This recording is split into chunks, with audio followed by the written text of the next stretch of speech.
All right, welcome back again to Food Garden Friday, and this is our second video in our series about seed starting.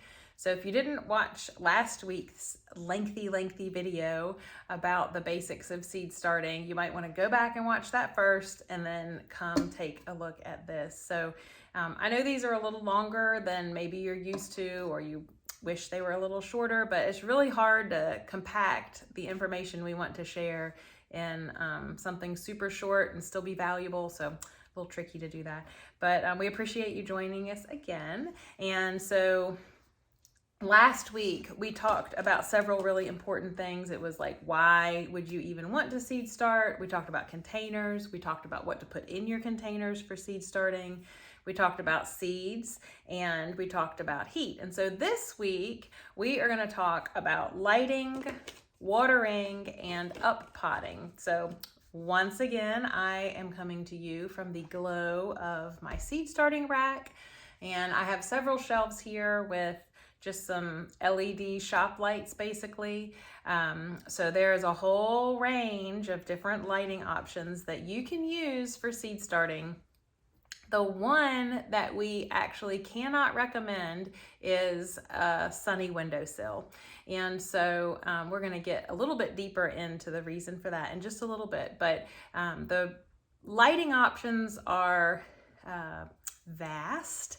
And so just a good old fluorescent light works quite well. The new LED fixtures that don't hum and don't really get too hot are really great as well. And then there are new full spectrum LED lights which carry a heavier price tag, but a lot of people who love to seed start are just, raving about them, think they're great. And so you really have a lot of options, but just a good old-fashioned fluorescent shop light will do the trick and be very friendly for your budget. So along the lines of lighting, I'm going to kind of show you what I have. I'm going to try to spin you around and show you a little bit of what I have and where I have them. So it's really important, the lights.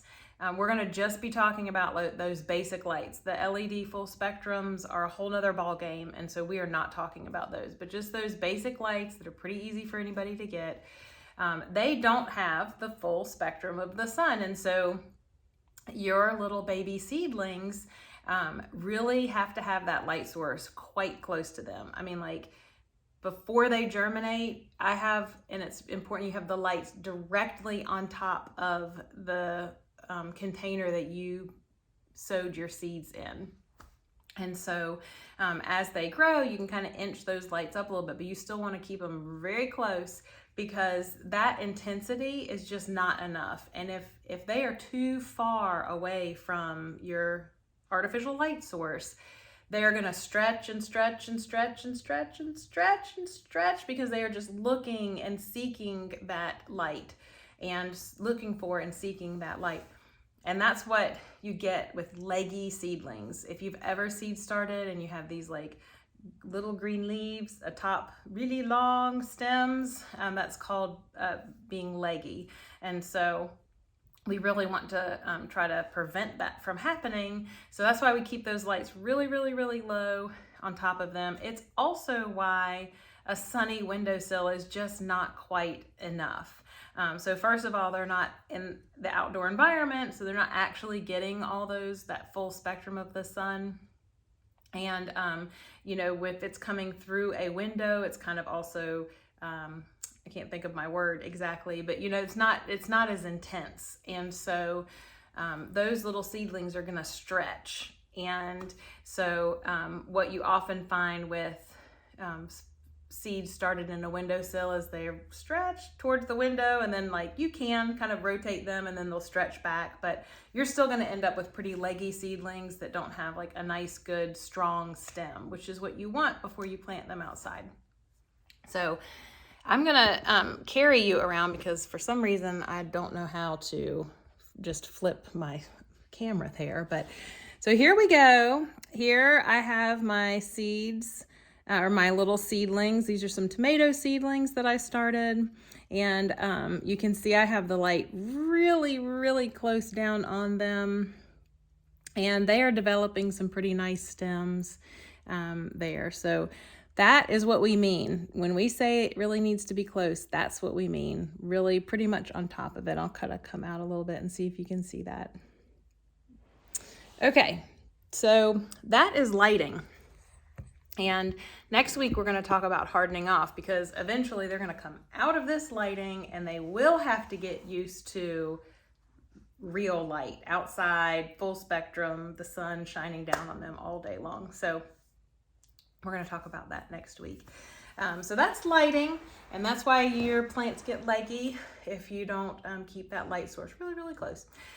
So next we're going to talk about watering. So last week we talked about that seed starting medium being really damp but not wet. You don't want it to be waterlogged, and I told you we would talk more about that this week. So all of that remains true. You want those little seeds before they germinate to stay moist but not waterlogged. And once they germinate, they are going to increase in their water needs, especially when they develop their true leaves. So the first 2 leaves that come out are called cotyledons, and those are seed leaves.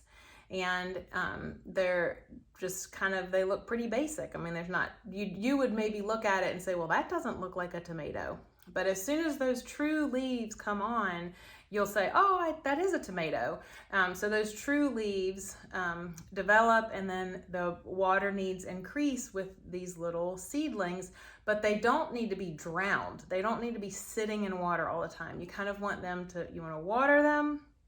You want them to have a period of time to absorb that water, use that water, and then even dry out on the very top layer of the container you have. Like, I don't mean dry out like your poor little plant is wilting, but you want that top layer to kind of dry out. What that does is it makes that plant send out roots in search of water. So you're developing a stronger root system by not letting that thing stay waterlogged.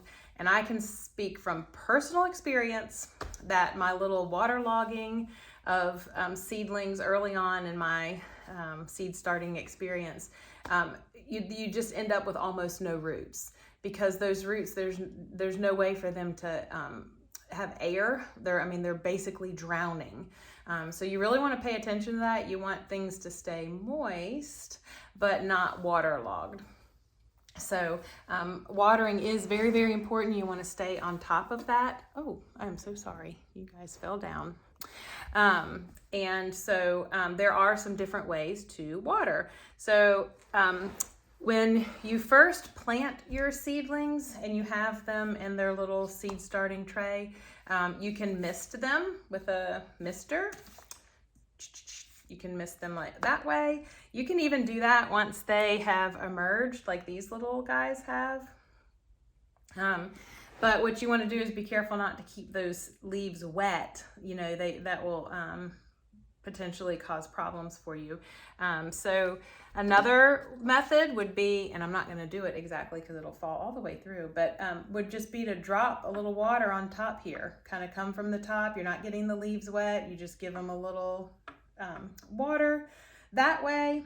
My preferred way to water is to put my seed starting trays like so inside of a 10-20 flat like this, and I like to use a method called bottom watering. And bottom watering is actually recommended because you wouldn't be getting the leaves moist, and I really don't think I can tilt this enough for you guys to see, but there's a little bit of water down here in the bottom, and so I'm just gonna let these plants, some of them have germinated and some haven't, take up that water, and I'm going to make sure this is dry in the bottom of my tray here before I add more water. And I'm always going to test things out. I'm going to put this down. I'm always going to test things out by, touching it. I can tell that it's damp. My plants look happy, and so those are some good ways to know about water. But the biggest thing is, don't go to the two extremes. Don't let them dry out and die, and don't drown them to death. So there's a little Goldilocks place there where your plants are going to be very, very happy. All right, so that was lighting and water, and now we're going to talk about up potting. So we are blazing through. We're just pretending like time is on fast forward here. So we planted them last week. They've already germinated, and they've already have true leaves, and they are ready. They're like really ready to get out of their original seed starting container and going to that next container. So the reason you want to do this is because those little seedlings are going to need more space in order to grow roots, because you want to put out a really healthy, happy, vigorous seedling. And if you have starved it of nutrients all along, and it's got stayed in this with 1, 2, 3, 4 of their other siblings, and you've got 4 little seedlings in this one single container here, this one square of the 6, they're fighting for the nutrients that are available in there. And so you're just not going to end up with this happy of plants. So up potting is going to be when you would remove, we're not going to go through all of it, not like we've done everything else. We're just going to talk about it. You're going to remove this one cell here, and you're going to very carefully separate. This particular cell has 2. You're going to separate those 2, and then you're going to give them their own new pot, their own home. And so then that will let them grow more vigorously and into a nice, strong seedling. Most things only need to be up potted one time. The difference, or the one that probably wouldn't and might need to be up potted twice, especially depending on when you seed started, would be tomatoes. Sometimes tomatoes just really get going and they kind of outgrow their pot before too long. And so then you might have to up pot a second time for the tomatoes. So today we covered lighting, watering, and up potting. Next week, we're going to talk more about continued seedling care. We're going to talk about fertilizing. Should you, shouldn't you? We're going to talk about fans. I don't have fans in here, but I do something that kind of creates the same effect as the fan. So we're going to talk about fans, and we're actually going to talk about hardening those seedlings off. So when those seedlings, when we're getting close to when you can plant them outside, you cannot just take them from here. You can't say, oh, little seedling who has lived inside your entire life under artificial light and no wind and no rain falling on you, let me just throw you outside and see how you do. It will die. So you really have to go through that hardening off process, and we're going to talk about that and what that looks like and exactly how to do it. So thanks again for joining us. We're going to continue to add those resources in the post, or maybe in the video, or maybe both. And so you have some resources that you can continue to read through. So thanks again for joining us, and we just would love it if you leave comments with your questions so that we can better tailor our content to serve you well. Thank you.